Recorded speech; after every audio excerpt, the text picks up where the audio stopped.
The this is really an exciting time for me.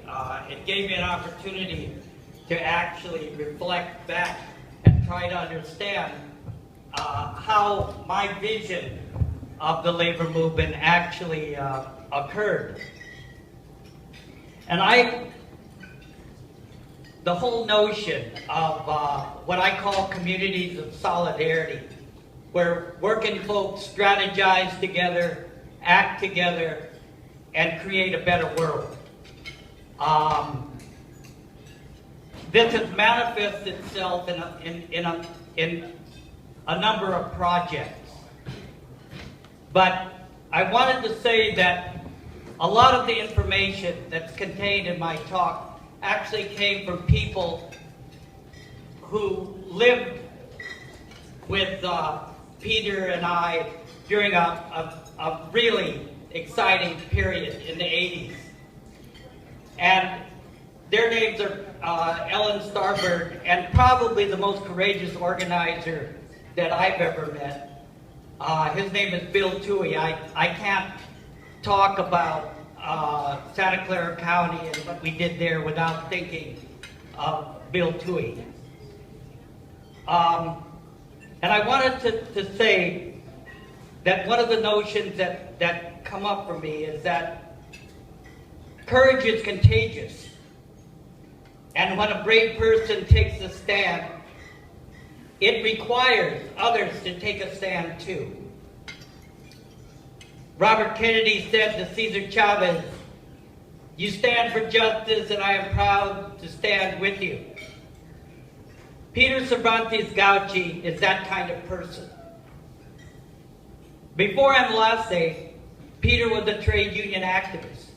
He represented workers in the Communication Workers of America, the Service Employees International Union, and hotel and restaurant workers. I met him in 1981, 34 years ago, when he was a business manager of the Santa Clara County Central Labor Council. This council became the model around which John Sweeney created his Union Cities project in 1996, a project designed to remodel the U.S. union movement. A project designed to embrace workers in unions, not in unions, both in their workplaces and their communities.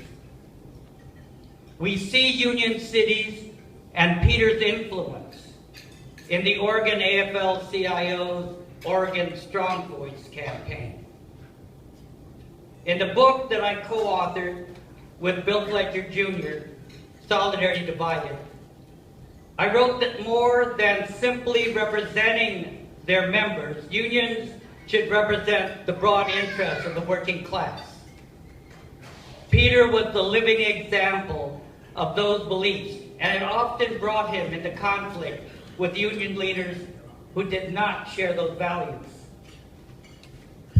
Under his leadership, our Labor Council made community, social justice, and international issues union issues. Community members were surveyed. We found that clean water was a major healthcare issue in Silicon Valley. And we were instrumental in creating local legislation to clean water. Through our local congressman, Norm Mineta, this became the National Clean Water Act.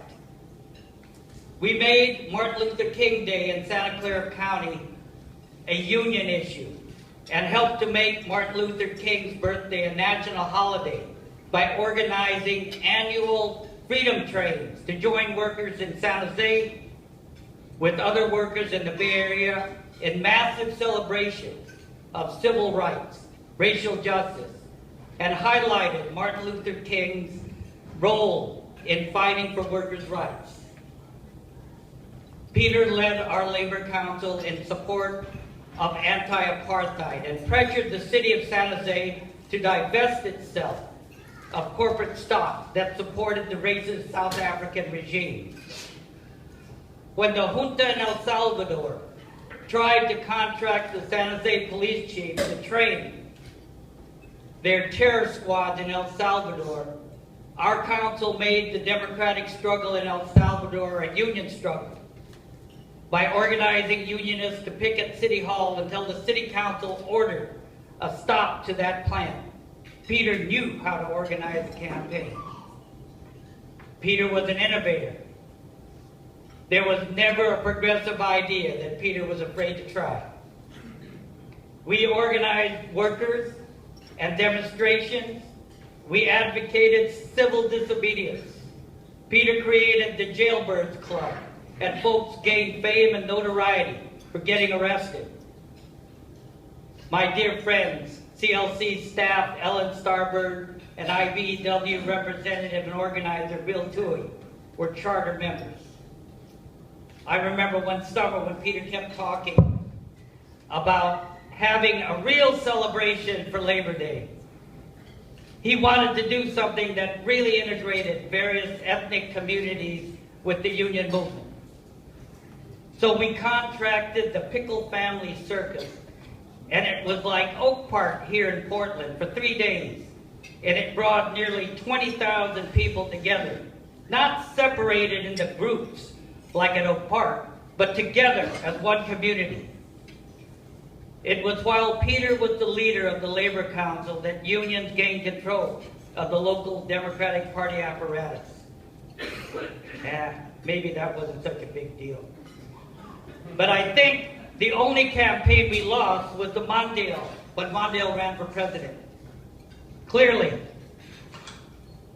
fighting for workers' rights was an issue that went beyond the boundaries of unions, the Democratic Party, and national borders.